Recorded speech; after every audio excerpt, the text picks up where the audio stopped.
Bismillahirrahmanirrahim. Assalamualaikum warahmatullahi wabarakatuh. Alhamdulillah.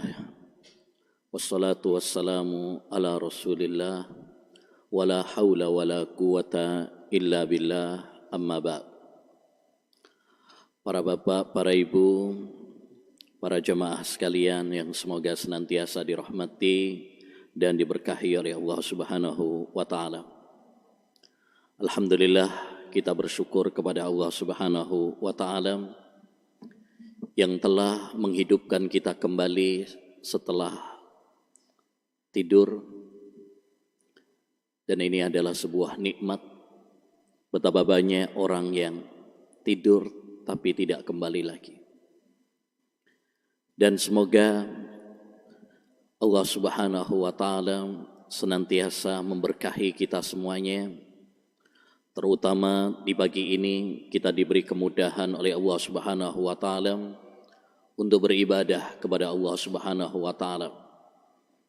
Dan ini nikmat yang sangat besar, manakala kita diberi kemudahan untuk beribadah kepada Allah Subhanahu wa Ta'ala, mengawali hari kita dengan ibadah. Ini adalah nikmat. Nabi bersabda, Allahumma barik li ummati fi bukuriha. Ya Allah, berkahilah umatku di waktu paginya. Jadi kalau kita memulai hari kita dengan ibadah kepada Allah Subhanahu wa Ta'ala, maka ini tanda keberkahan insya Allah. Para bapak, para ibu, kaum muslimin wal muslimat yang semoga senantiasa dirahmati dan diberkahi oleh Allah Subhanahu wa Ta'ala. Banyak orang begitu perhatian dengan penampilan fisiknya, bajunya, rumahnya, mobilnya, tapi sayang, jarang di antara manusia yang peduli dengan penampilan hatinya, kebersihan hatinya, kesucian hatinya. Padahal ini yang menjadi tolak ukur dan penilaian di sisi Allah Subhanahu wa Ta'ala. Allah tidak menilai manusia dari sisi hartanya, dari sisi jabatannya, dari sisi penampilannya, tidak.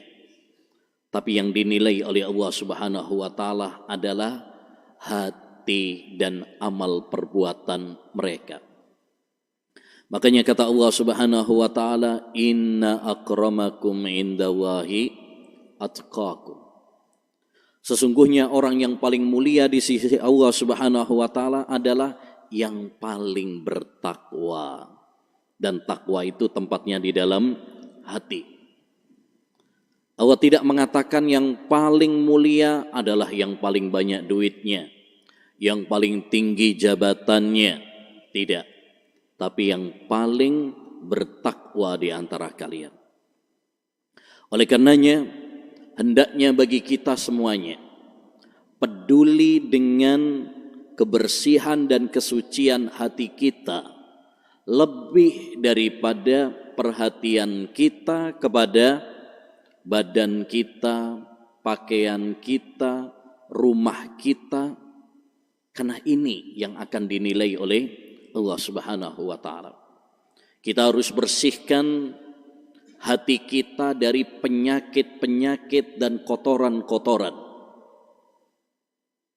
Dan salah satu penyakit yang sangat berbahaya adalah penyakit qaswatul qulub, hati yang keras, hati yang membeku, hati yang membatu. Ya. Jadi hati itu bisa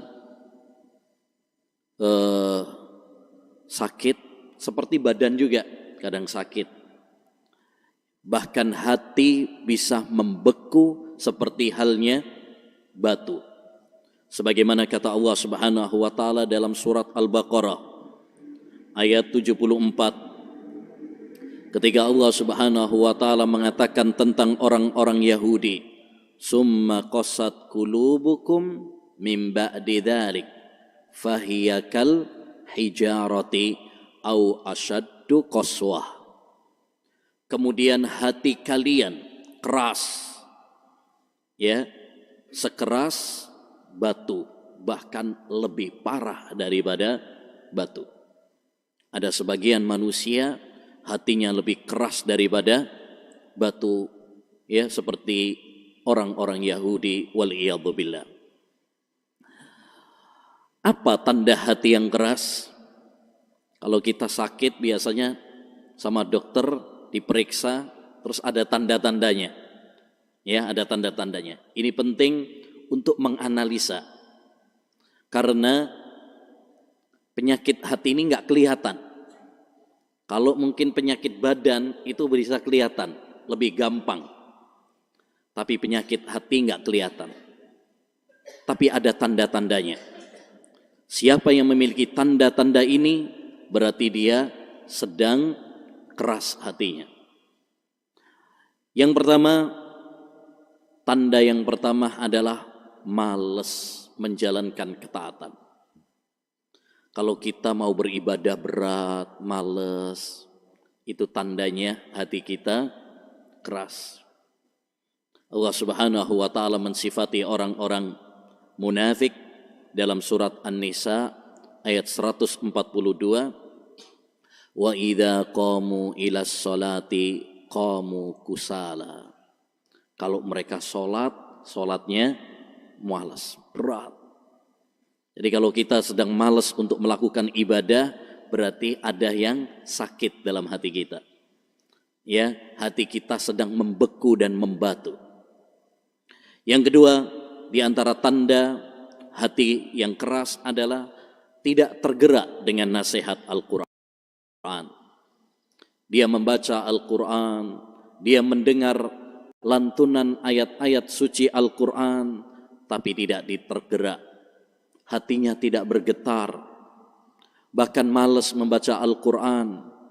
Bahkan kalau dibacakan Al-Quran dia merasa gusar, gak seneng, ya, maka ini tanda bahwa hatinya sakit, ya, tanda bahwa hatinya keras.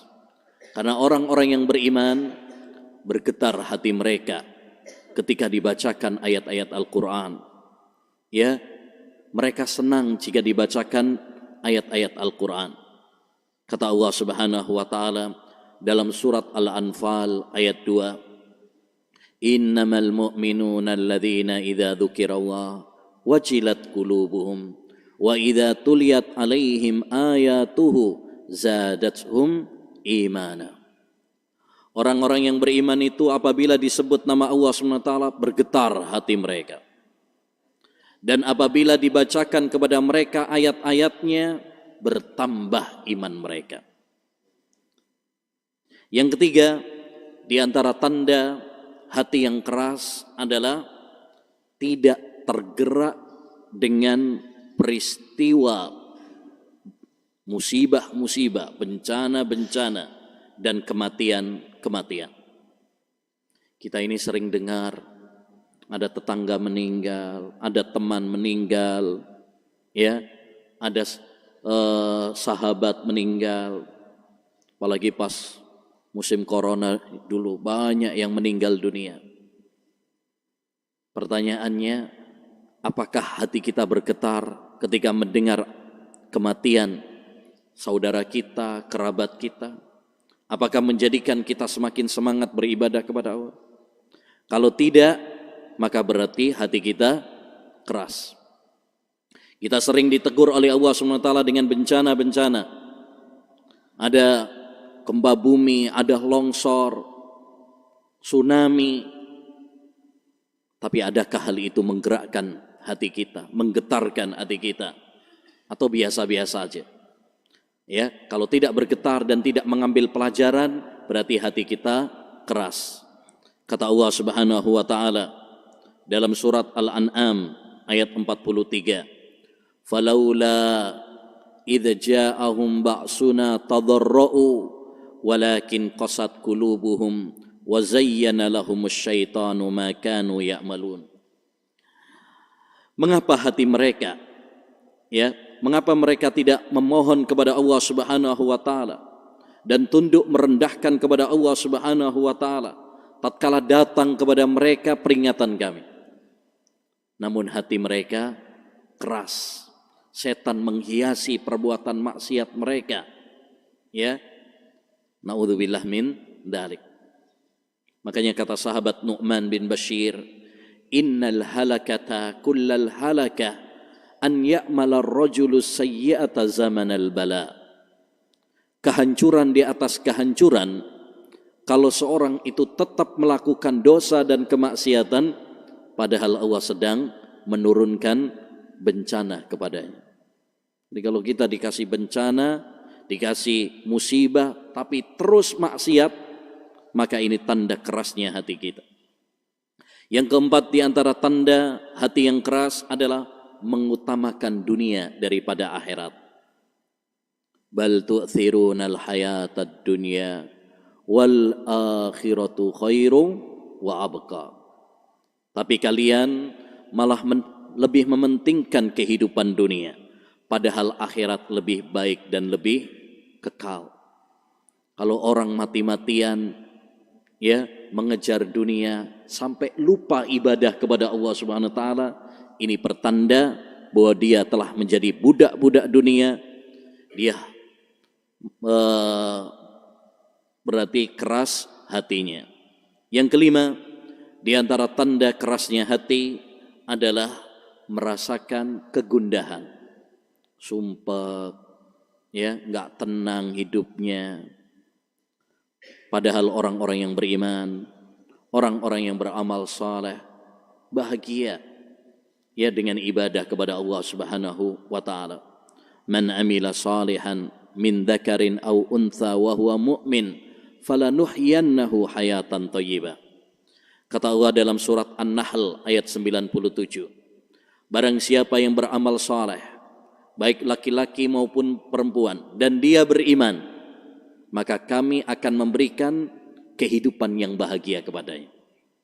Adapun kalau seorang gundah, gelisah, ya, stres, bingung terus, maka ini tanda bahwa hatinya keras. Karena kegelisahan itu sebabnya adalah dosa. Makanya banyak, walaupun orang memiliki harta yang melimpah, popularitas, kedudukan yang tinggi, tapi hatinya tidak tenang. Karena ketenangan adalah dengan ibadah, dengan iman. Tapi kenapa hati kita membeku? Hati kita membeku tentunya adalah karena tumpukan dosa-dosa kita.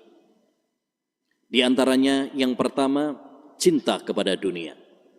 Kalau orang sudah cinta kepada dunia, maka ya ini menjadikan hati kita keras.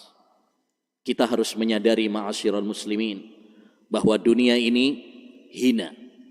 Digambarkan oleh Nabi alaihi salatu wassalam seperti sayap nyamuk. Dunia ini digambarkan oleh Nabi sallallahu alaihi wasallam tak ubahnya seperti bangkai kambing. Maka jangan sampai kita tertipu dengan gemerlapnya dunia. Yang kedua, sebab yang kedua adalah ghaflah, lalai. Lalai dari kematian, lalai dari mengingat akhirat. Ya, ini menjadikan manusia kemudian hatinya keras. Yang ketiga, di antara sebab kerasnya hati manusia adalah karena salah pergaulan, salah teman, teman-teman yang rusak, yang merusak akidahnya, merusak ibadahnya, merusak akhlaknya. Makanya kata Nabi alaihi salatu wassalam, al-mar'u ala dini khalilihi falyandur ahadukum man yukhalil. Orang itu berdasarkan agama temannya, maka hendaknya dia melihat dengan siapa dia berteman.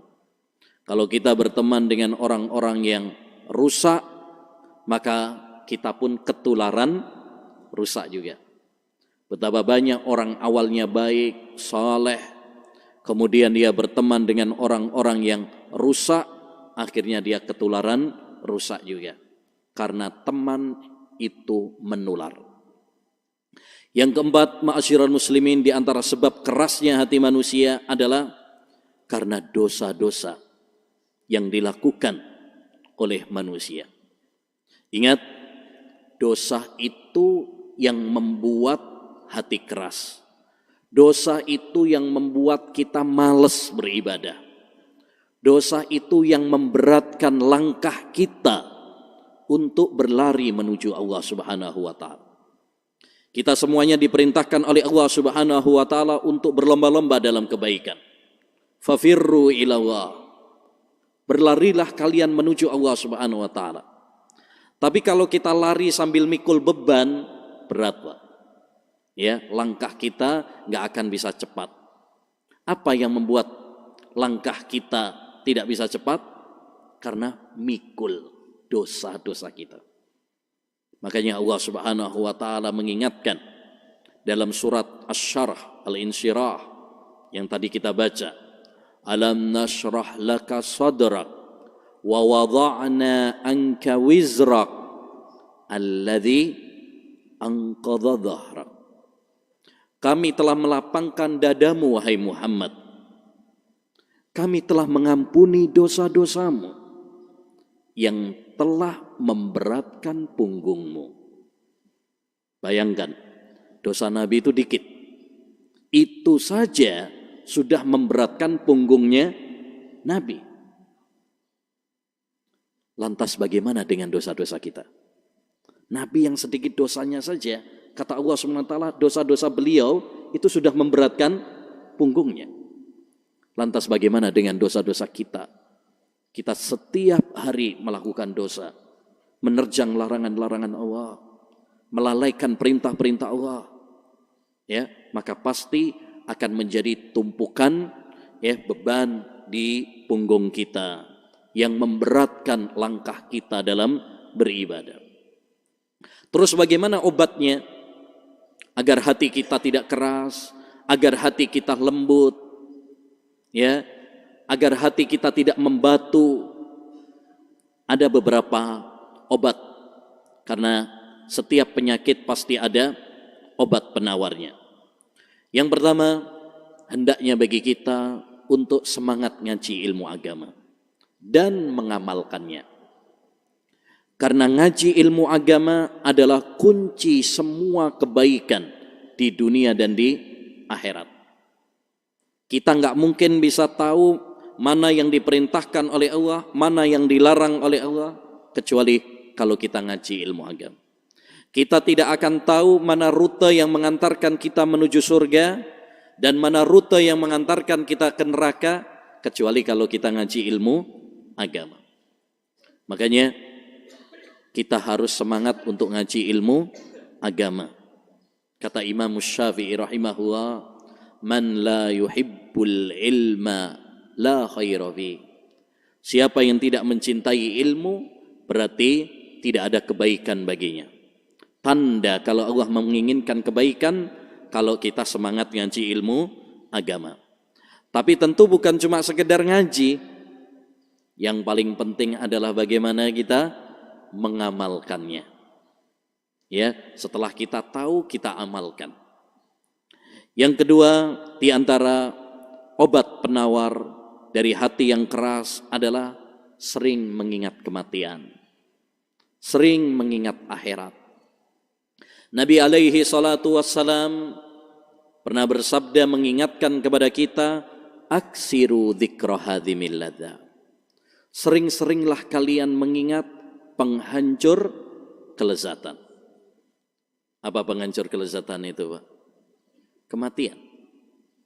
Kita disuruh oleh Nabi sering-sering mengingat kematian. Kenapa? Karena dengan sering mengingat kematian, satu, kita akan semangat beribadah kepada Allah. Karena kita sadar bahwa bekal kita masih sedikit. Dua, kita akan segera bertaubat kepada Allah Subhanahu wa ta'ala. Kita tidak menunda-nunda, karena kematian tidak menunggu tua. Ya, di kuburan nggak ada tulisannya khusus yang sudah tua. Ya, yang ketiga, kita akan menjadi hamba yang qanaah, merasa cukup dengan pemberian Allah Subhanahu wa taala, tidak tamak, tidak tergila-gila mengejar dunia. Ya, tidak rakus kepada dunia. Tapi kita selalu mensyukuri rizki yang telah Allah berikan kepada kita. Maka penting bagi kita untuk selalu mengingat akhirat. Bagaimana caranya? Sering hadir dalam kajian-kajian yang bisa melembutkan hati kita. Ya, sering membaca Al-Quran. Karena Al-Quran itu berisi tentang akhirat, bukan dunia. Kemudian juga ziarah kubur. Ya, Nabi SAW pernah mengatakan, dulu aku pernah melarang kalian ziarah kubur. Sekarang ziarahlah. Karena ziarah kubur bisa mengingatkan kalian kepada kematian.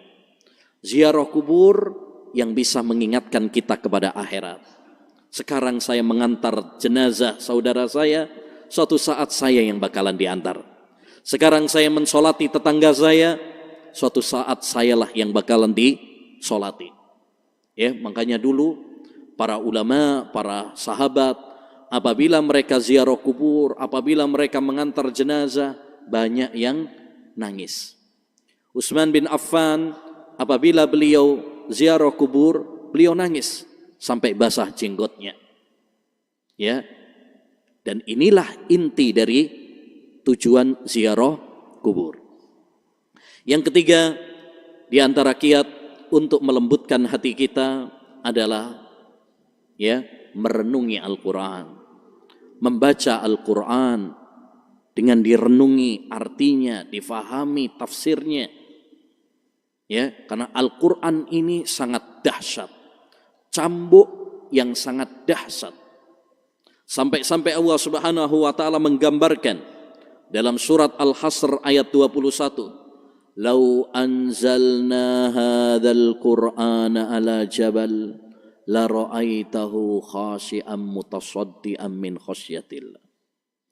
Andaikan kami turunkan Al-Quran ini kepada gunung, kau akan lihat gunung tersebut hancur karena takut kepada Allah Subhanahu wa taala.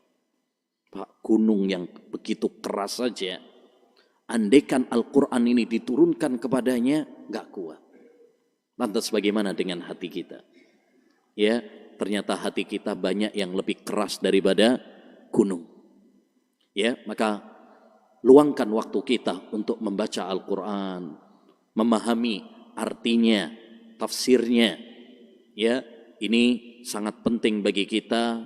Jangan sampai kita punya banyak waktu untuk buka pesan-pesan manusia melalui media sosial, HP, berjam-jam kita kuat melihatnya, tapi kita tidak punya waktu untuk membaca pesan-pesan Rabb kita dalam kitab suci kita. Yang keempat di antara kiat untuk melembutkan hati kita adalah dengan memperbanyak zikir kepada Allah, memperbanyak istighfar, mohon ampun kepada Allah Subhanahu wa taala.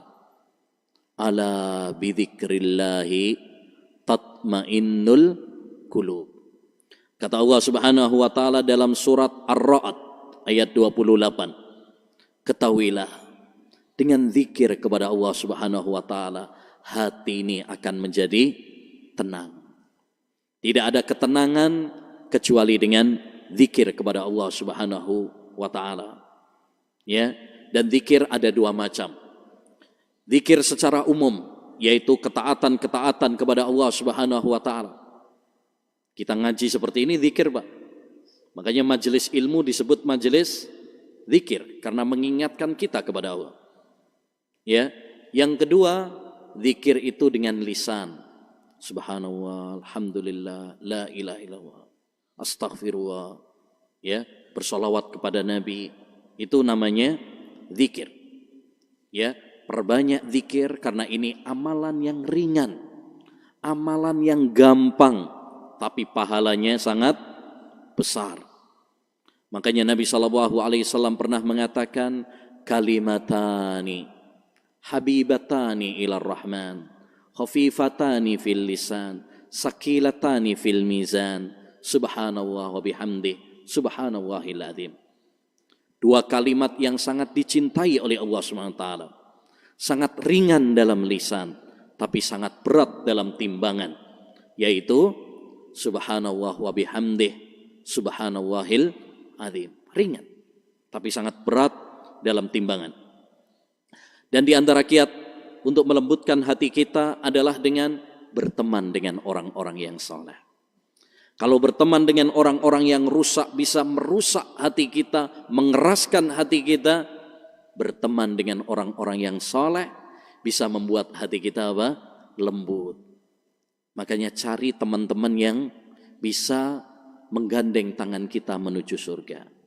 Cari teman-teman yang bisa memotivasi, menyemangati kita untuk ibadah kepada Allah.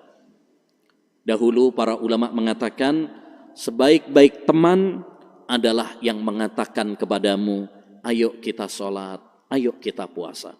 Itu teman yang baik, ya, yang mengajak kita menuju ibadah, yang mengajak kita menuju surga Allah Subhanahu wa Ta'ala. Dan di antara kiat agar kita lembut hati kita adalah dengan memperbanyak amal saleh, memperbanyak amal ibadah. Dan amal ibadah dan amal soleh itu luas cakupannya. Setiap ucapan dan perbuatan yang dicintai dan diridhoi oleh Allah Subhanahu wa Ta'ala, itu namanya ibadah. Jadi ibadah itu bukan cuma sekedar sholat dan puasa saja, tidak. Tapi setiap ucapan dan perbuatan yang dicintai dan diridhoi oleh Allah Subhanahu wa Ta'ala. Baik yang nampak, kelihatan, seperti sholat itu kelihatan ya, atau yang tidak nampak, nggak kelihatan, ya, seperti tawakal, takut kepada Allah Subhanahu wa Ta'ala, ikhlas, ini nggak kelihatan. Bahkan para ulama mengatakan amalan-amalan hati itulah amalan-amalan inti, lebih mulia daripada amalan-amalan yang kelihatan. Ya, karena memang hati ini adalah raja, penentu. Kalau hati ini baik, maka anggota tubuh yang lainnya pun akan baik. La yastaqimu imanu abdin hatta yastaqima qalbuh. Kata Nabi, tidak akan baik seluruh anggota tubuh manusia sampai baik dulu apa? Hatinya. Kalau hatinya sudah istiqomah, maka anggota tubuh yang lainnya pun akan ngikut. Yang terakhir, ya, di antara kiat untuk melembutkan hati kita adalah dengan banyak berdoa kepada Allah Subhanahu wa Ta'ala. Minta sama Allah Subhanahu wa Ta'ala. Karena yang bisa melembutkan hati kita hanya Allah. Ya, yang bisa mencairkan kebekuan ya hati kita adalah Allah Subhanahu wa Ta'ala. Makanya kata para ulama rahimahumullahu ta'ala, doa itu adalah miftahu kulli khairin fid dunya wal akhirah. Kunci semua kebaikan di dunia dan di akhirat. Kita mau minta rizki, rizki di tangan Allah SWT. Kita minta kebahagiaan, kebahagiaan di tangan Allah SWT. Kita mau minta surga, yang memberikan surga adalah Allah Subhanahu wa Ta'ala. Begitu juga kalau kita minta agar hati kita bersih, lembut, ya, jangan lupa untuk banyak berdoa. Di antara doa yang diajarkan oleh Nabi alaihi salatu wassalam, Allahumma ati nafsi taqwaha wa zakkiha anta khairu man zakkaha. Ya, kata Allah kata Nabi alaihi salam, ya Allah, jadikan hatiku bersih, bertakwa, karena tidak ada yang bisa memberikan kebersihan hati kecuali hanya Engkau. Ya, jadi banyak berdoa kepada Allah. Allahumma ya muqallibal qulub sabbit qalbi ala dinik. Ya Allah, zat yang membolak-balik hati, tetapkanlah hati hamba dalam ketaatan kepadamu. terutama di waktu-waktu yang mustajab. Seperti apa?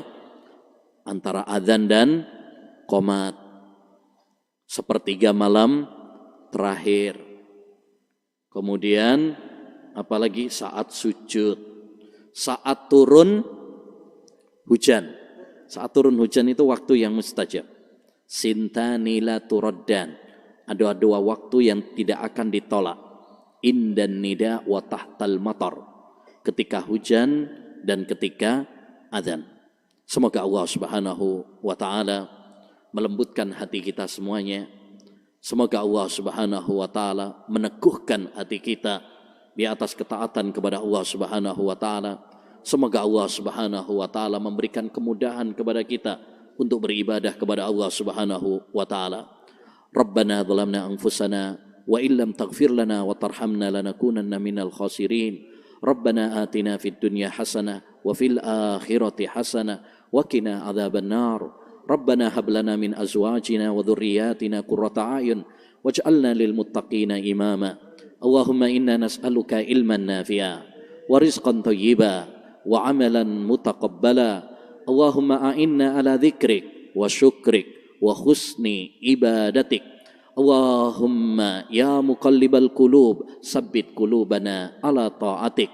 Allahumma ati anfusana taqwaha wa zakkiha anta khairu man zakkaha anta waliyuha wa maulaha.